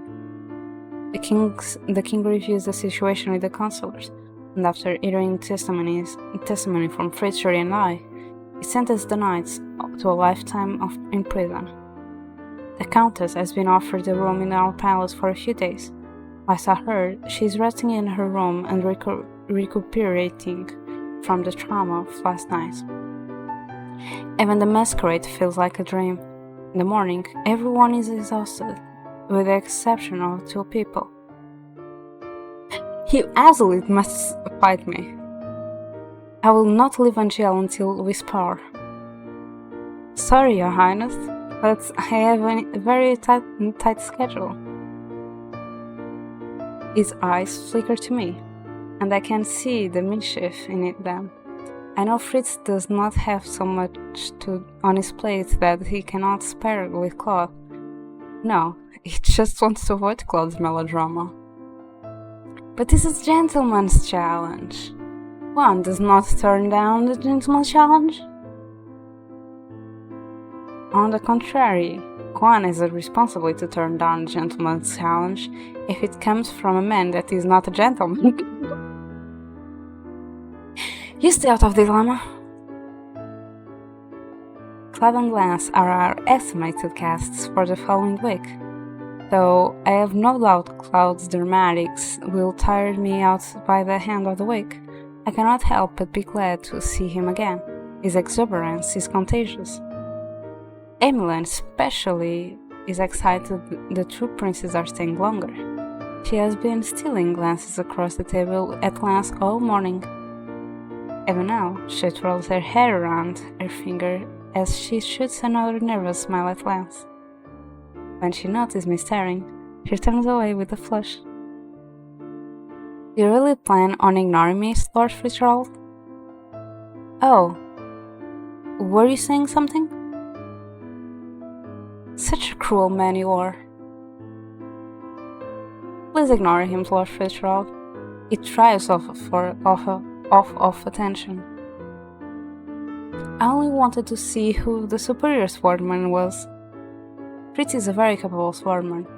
He was a commander of the Order of Caldera after all. But that means nothing. Claude has not changed at all. Lord Fitzgerald fights with a purpose, not just for the sake of being dramatic. You're just jealous you're not good with a sword, Lama. Emily gives Claude a withering look. Fritz is good at many other things, like dancing and chess and... She blushes when she notices everyone staring at her. Truly, you are far too kind to me, Princess Emmeline. I love these 2. Oh, they are so cute together. The familiar banter continues through breakfast. Thankfully, no one brings up the incident from yesterday. At the end of breakfast, I take Fritz's hand and allow him to lead me into the corridor. The 2 of us are on our way to my bedroom when someone appears in the corridor. Princess Tiziana. Oh, she's pretty! The Countess, Lady Celeste, appears before us, a brilliant smile on her face. 1,000 blessings upon you you this morning. And to you. To what do I owe you the pleasure? I, the Countess, critically, searching for any injuries. Much to my relief, nothing stands out. I spot the bandaged wrists beneath her sleeve and the bruise near the neck, but little else. How are you feeling? Splendid. My injuries were minor. I'm sorry you were injured in the first place. Please, don't apologize, Princess. If not for you, I would have been whisked away. Anyway, I'm glad I stumbled into you. The king told me you planned on giving a speech to the populace on the divide between humans and witches. Would I be able to help you with it? The king called her here for just that reason? Her input will be extremely invaluable. Of course, perhaps we could meet in the dining hall. Wonderful. Also wanted to say, she grabs my free hand. I flinch at her touch, but do not pull my hand away. I wanted to thank you again for your assistance. I also wanted to tell you I have faith in you as Angel's future queen. What? I know of the rumors around Angel. I know many witches blame you for what's happened, but... The Countess shakes her head. I believe you are not only worthy, but overqualified to be queen. You are a noble spirit, and you will be an amazing queen. That is kind of you to say. I can barely form words of gratitude, overwhelmed as I am by her compliments. The Countess laughs. Have faith, Princess Evian. People's hearts can't be changed. There is good and there is evil in this world, but there is also so much more. People are complex and so susceptible to a change. She lives on the sentiment, leaving me alone with Fritz. After she has left, he raises his eyebrows at me and smiles that cocky smile of his. Well, what? Do you have more faith in yourself now? I told you that that's what you do. I nudge him. That, my lord, is a matter of opinion. Fritz leans down to kiss my forehead. I'm afraid your say on the subject doesn't count because you're based, but he pulls a strand of hair back behind my ear. I'd like your opinion on some other things, like my list for the future, for instance. You're still going to help me write it, aren't you? It would be an honor. He smiled at me softly. The honor is all mine, my lady. And the two of us shared a smile and a kiss before we head on our way. Wait, there was a picture? I don't remember seeing a picture here. Carpe diem. Where is my picture? Was I that blind?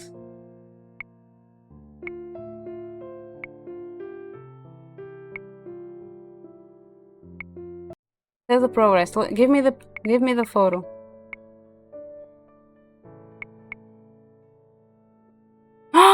Why didn't we get it?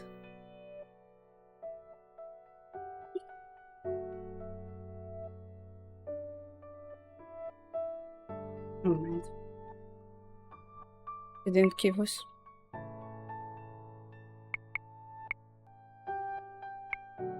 I was waiting for it. And that is why, come by what may, we must not allow such prejudice to stand in the way of our progress. I believe in our kingdom. I believe in our ability to accept the past and also our ability to open our arms to the future. I pause to survey the crowds that have accumulated by the stage.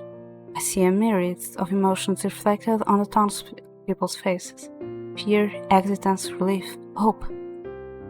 People are so much more complex than we give them credit for.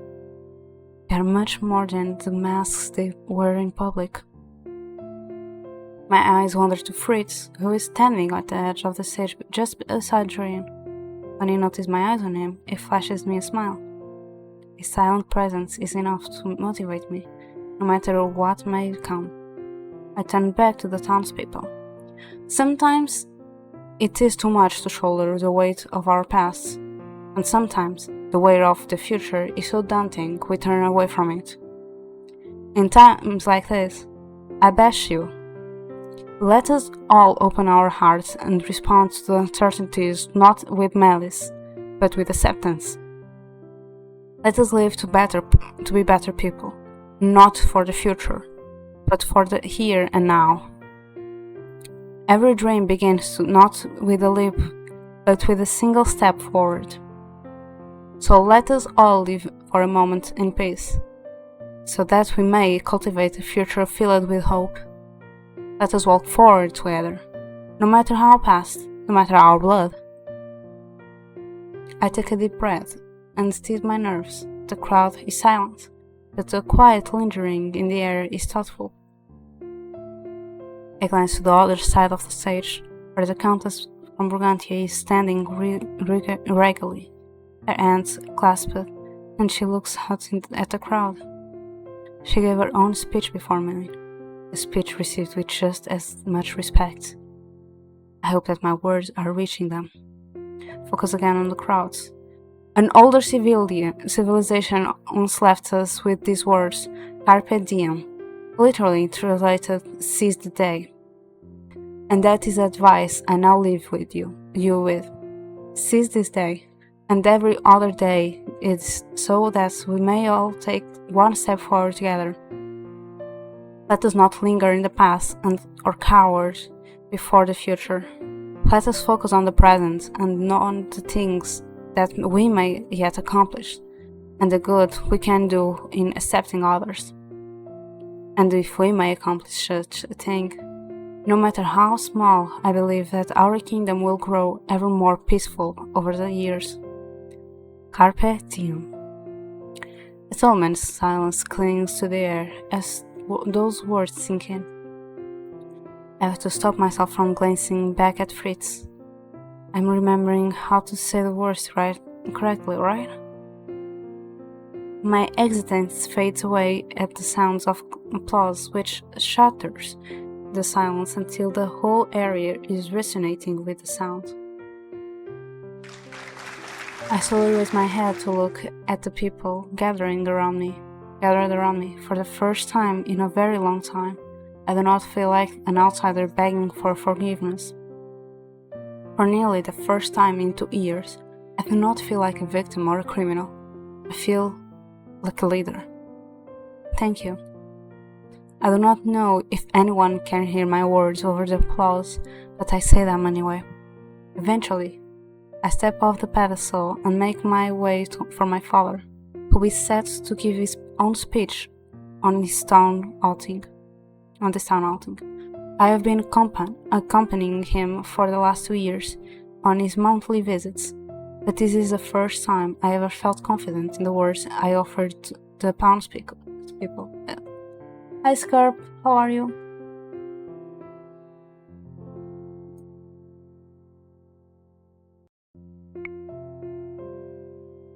Shortly after my father's speech, another burst of applause rings out. The whole area is once again flooded with sounds. It does not die out for a long time. Father and I take turns addressing some questions and of recent happenings, before eventually the time for speaking is over. I step off the stage and I am relieved when I feel Fritz's cold hands come down to my shoulder. I'm doing okay, and you're welcome. He leans forward and whispers in my ear. Are we still up for today? I turn to look at him with a smile. Of course, lead on, Lord Fitzgerald. As you command, my princess. He slides his fingers through mine before turning and walking back to the palace. I follow quietly behind him, my heart still thumping after the day's excitement.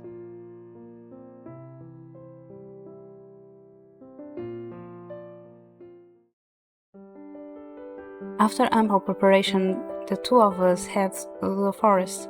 Today is not a day for training, but a day for sharing. I'll be helping Fritz work on one of the many things he has on his to-do list for the future. I was surprised when he told me he wanted to share his hobby with me, but, well, I've learned just as much as he has. I glanced at the book that Fritz is holding beneath his arm. Normally, I bring a fairy tale book to the graveyard so that I can read it to Laura and her daughter. But today's book is not a fairy tale. It's a book Fritz and I have been learning from the past week.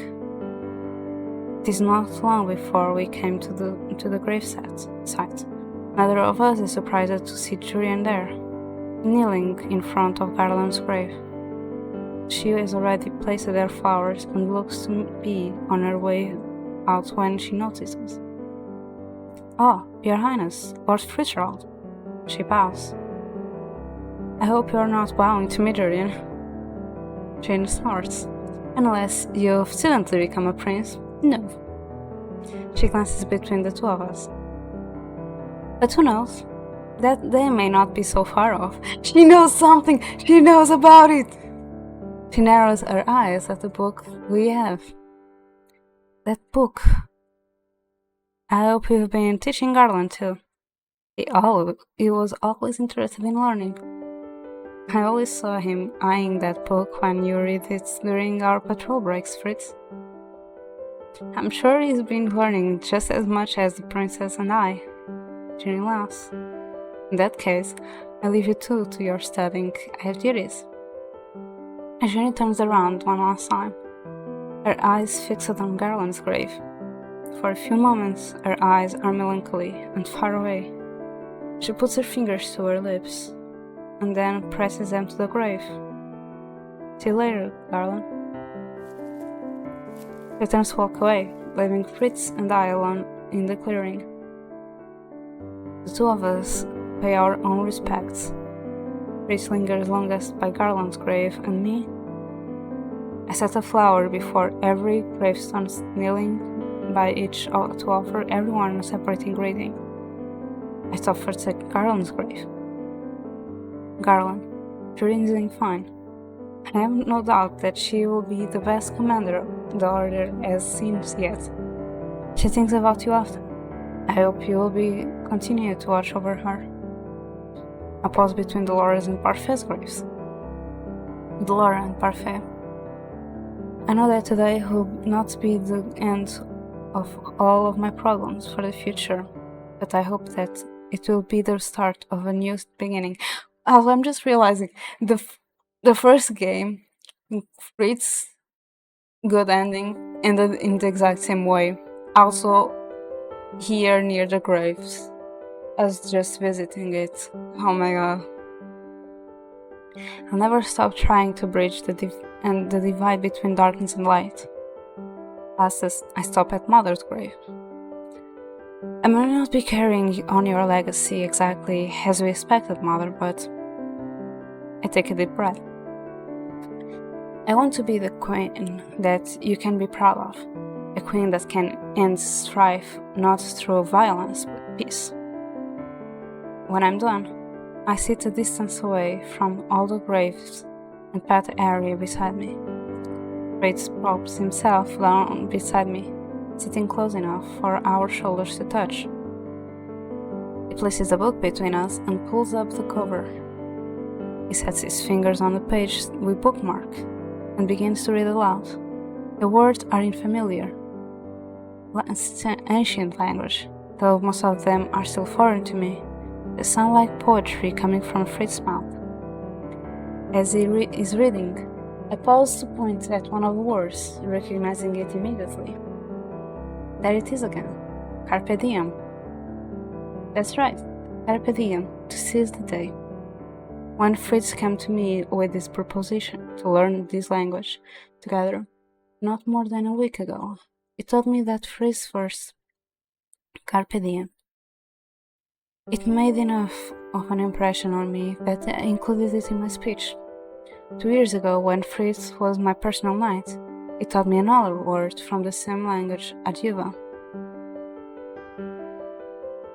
The word brought us together, even under the direst circumstances. And now, This language will continue to bring us together. Years ago, Fritz used the language to remember his mother. Now he insists on learning the language with me so that we can keep me close. He wants us to be able to share secrets in a language only we can understand. I feel a soft patter on my head and glance up to the sky. It is beginning to sprinkle. Don't worry, I can prepare to this time. Oh yeah, because the last time it also started raining. Fritz pulls out an umbrella. In no time at all, he has it set up just behind us. The both of us scout closer to protect the book from the elements. I thought you liked the rain.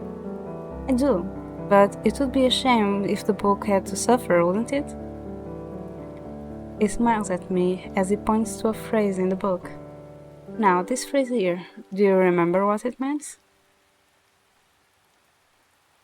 I narrow my eyes at the slanted words.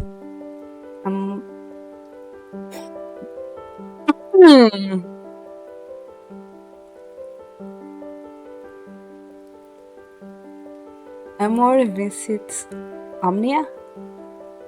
Wait, this looks familiar. I've said it a couple of times. You have? In my dreams? That is not very helpful. Fritz laughs when I nudge him in the shoulder. I can't read your dreams, Fritz. I forget that I'm not as easy to read as you are. I'm not easy to read. You are too. Just like I can tell now that you're embarrassed. He puts his finger to the line and reads it aloud again with a soft voice. Amor vincit omnia. Love conquers all. I trace the words again and repeat them in my own voice.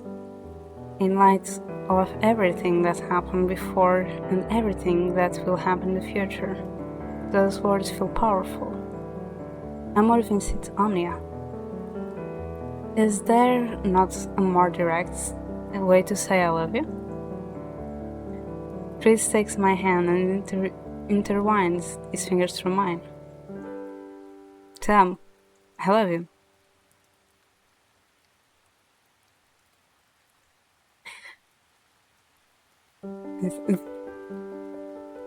This is Latin. I knew it. He presses his forehead to mine, and for a few moments, it is just the two of us in the clearing. There is no memory of the past, and no way of the future. There is nothing beyond the hopes and dreams contained in this very moment, wrapped in our locked hands and in the breaths shared between us. Fritz? Tom. Yeah.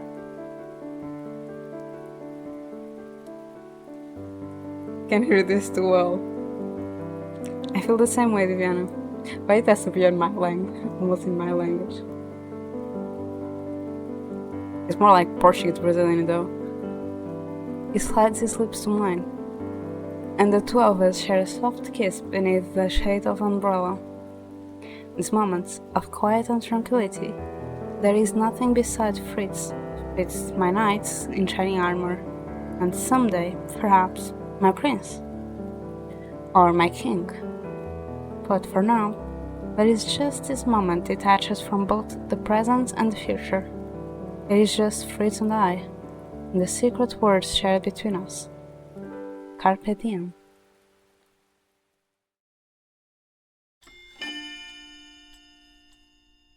That was a good ending. Next week we'll go for the best ending. Umbra. Oh my god. Shadow. Okay.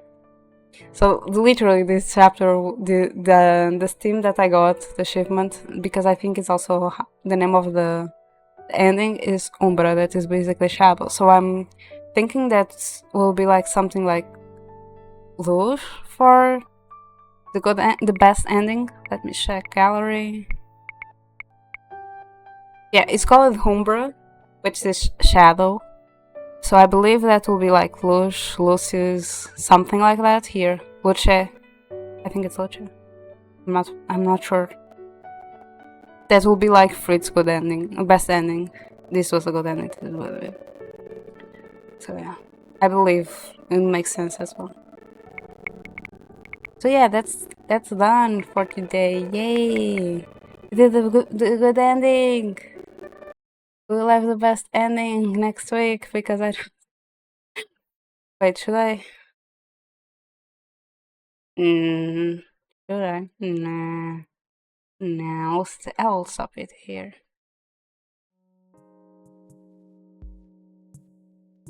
I'll stop it here. So who is streaming? Let's see. Let's see. Also, this is from all the routes. I think this is the most emotional for me because four of like the main of the character that had importance on the last game died like in the last game, so now they are dead, but they keep bringing it, especially like with Jurian or with us growing and learning how to be a ruler. Cinnamon is nowhere to be seen in here though, because Perfect and killed the magic, so there is no need for Cinna to be here.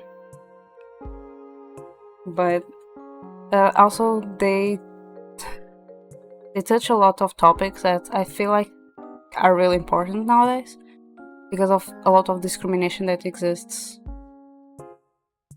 basically everywhere. Doesn't matter if it's color, gender, sexuality, country, whatever. So I feel like this is a really good route for them for a show. There is no need for that. There is no need to. Yes, we are different, but also why treats people different? Why? But like different in a bad way, not in a good way. Why? So yeah, I almost cried a lot of times because of that. Yeah, let me just see who is streaming. I think Dylan was streaming, but he was doing a subathon. He was playing Final Fantasy, but I think he already finished probably because he has been starting earlier and finishing earlier. But let's see.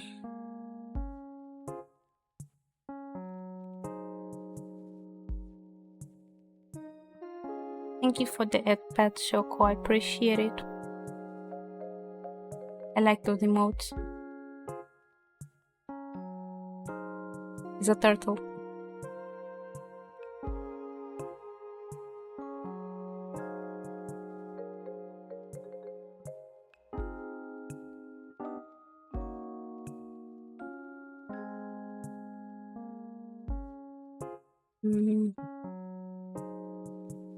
Who is on? Because I only see people that were already on before me.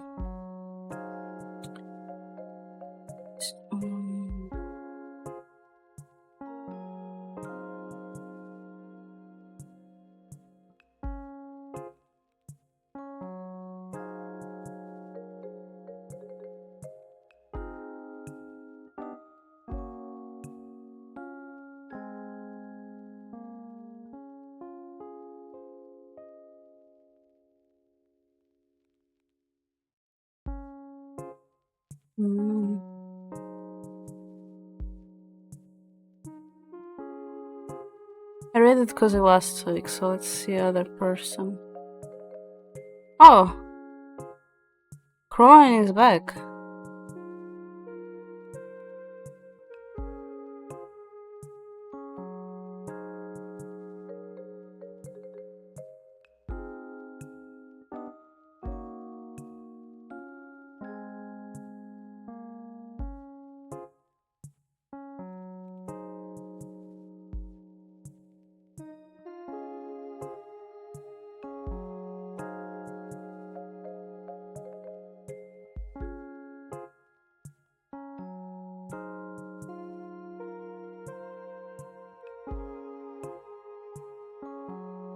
Maybe I will read Crowan.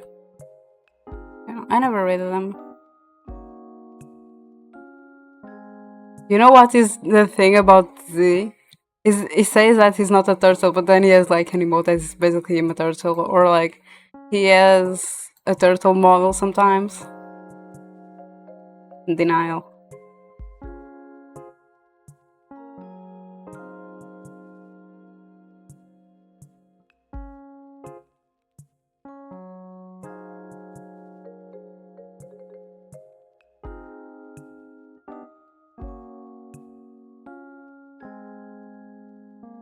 So here's a red message for Huisai.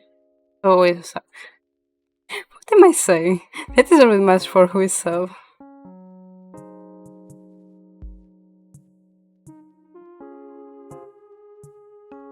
And this is a red message for who isn't sub, and we are reading Crowan.